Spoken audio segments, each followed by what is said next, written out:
Welcome back to Hey Kentucky. Now, as part of our continuing series of interviews with all the folks running for President of the United States, we're now happy to be joined with a friend of the show. I've actually met this guy before. Congressman Tim Ryan of Ohio is running for president. Congressman, nice to see you. Great to be with you. A lot of folks that are watching this don't know, you grew up in the same town as the UK football coach Mark Stoops. He knows you, two famous people who were all Youngstown boys. That's good luck. We're going all the way, man. I'm going to be watching the UK games from the box with the cigar, watching my man. Tell folks, I always like to ask as a first question, what made you decide to run for president in 2020? Growing up in an area that's been forgotten, and the people have been forgotten, and no one's had a big vision for areas like Youngstown, Ohio in a long time.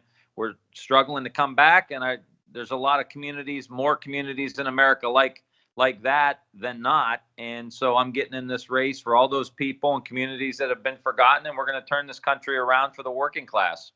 You know, there's a lot of places in Kentucky that are similar to Youngstown, Ohio. Working class places in Kentucky, it's because of coal, and Youngstown, it may be steel and other things, though where the industry dries up and people are left, you know, with not a lot to do. How do you fix that in places like we have in Eastern Kentucky?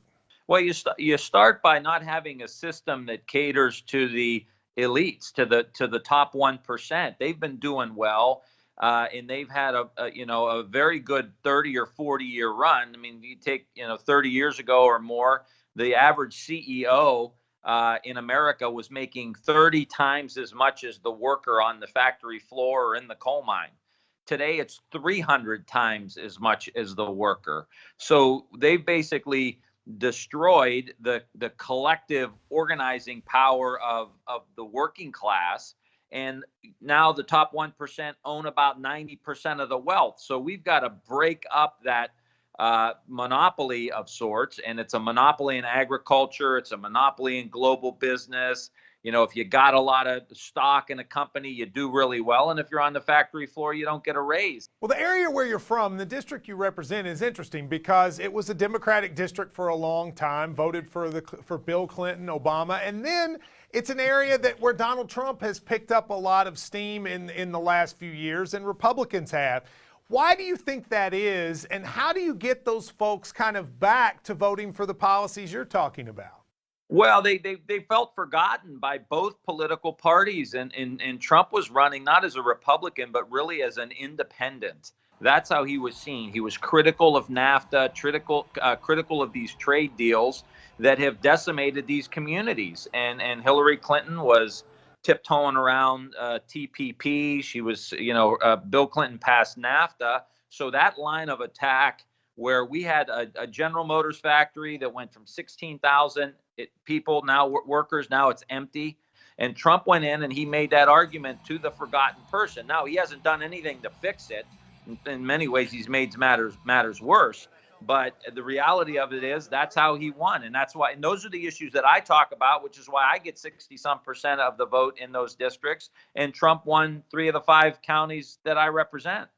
Okay, so I agree with everything you said, and I agree with you that Democrats have forgotten that. Let's end this interview right now. Well, no, I mean, you're speaking my language, but here's the hard part. 2 questions. Number one, I still sense from a lot of those folks that even though Trump's done nothing for them, they still support him. Do you agree, and why? And second, what do you do about it? Some of what I wonder is are some of those jobs just gone? Do you think they can come back? I don't agree with it totally. I think there's a lot of movement now. I think the New York Times article talked about, those people hanging with Trump. I don't think that's necessarily the case. There has been some movement, but Democrats have to put up someone from a place like that. We can't put up as our nominee someone who is perceived to be out of touch with what those people are going through. Those are my people. I know them. Those are my family members. Those are my friends that are having to leave that General Motors facility in Youngstown and move somewhere. I know them. I was at the Union Hall the day after they closed. I was in tears with them. They were in tears. This is very personal to me, and I think nominating someone from an area like that gives us an advantage. And I think we get it back. Here's where Trump's missing the boat. He's going back to an old way of doing things. Just the tariffs. Well, I think we need to slap some tariffs on China because they do cheat. We need an industrial policy in the United States. That's how you win this thing. And it's got to be driven out of the White House. That's how you get those jobs back. And then you make sure that that growth goes into these communities: old coal, old steel, old rubber, old auto, communities of color that have been left behind. That's where the growth in those new industries need to go. And you got to drive that out of 1600 Pennsylvania Avenue, or it ain't getting done. I'm totally with you, but I have a question. And this is almost a question for you to pump me up. Are you and I relics of a Democratic Party that's gone away? Hey, don't call it a comeback. We've been here all along. We're all, we're New Deal Democrats. We're Franklin Roosevelt Democrats. Here's the direction we have to go in.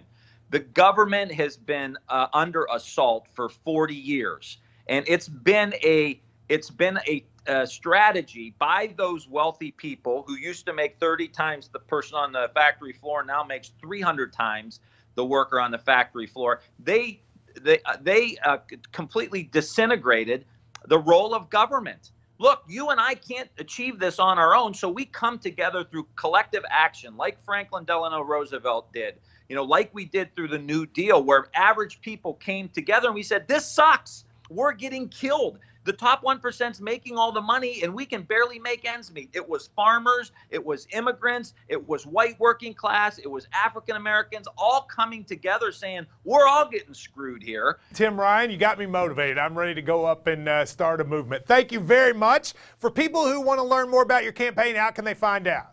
TimRyanForAmerica.com. I need some help getting on the debate stage. If you think that this is the kind of Democratic message we need, go to TimRyanForAmerica.com. Give me $5, give me $10. Help me get on that debate stage, and you're going to hear this message from a bullhorn on the Democratic debate stage end of June. TimRyanForAmerica.com. Thank you very much. Another in our series of presidential candidates. Good luck to you. We will take a break and and be right back. This is Hey Kentucky.